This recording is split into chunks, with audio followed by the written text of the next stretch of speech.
Siwmai, Dan Williams ydw i. Fi'n byw yn Gyfyrddin a fi sy'n redeg y Class Act Cwmni Theatr fan hyn yn Ymyrddin.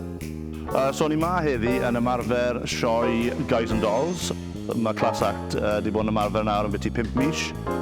A ni'n ymarfer i'r sioe sy'n dod lan. Rhywbeth bach o'n i wedi dechrau, really. A fi'n credu oedd dim ond dan i 4-5 o bobl. A nawr mae 13 o nhw, 13-14 o nhw yn y grŵp. So mae fe'n really mynd o strength to strength, sy'n great. Fi enw yw Gabi and I am the other director of Class Act. So we started, I think it was April last year, we started with just a musical theatre workshop. And then after Christmas time, we've begun our first prep-in for our first ever musical production.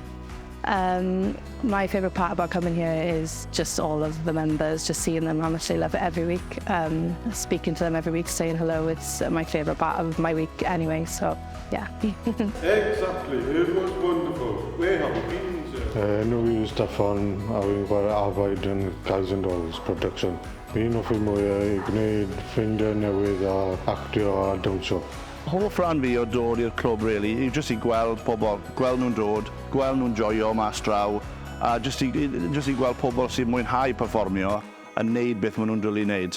Na pham, mae'n mor bwysig achos maen nhw'n dwlu ar beth maen nhw'n wneud. A y joy sydd yn yr ystafell yma yn ffantastig. Enw i yw Nia a fi'n chwarae Sarah Brown.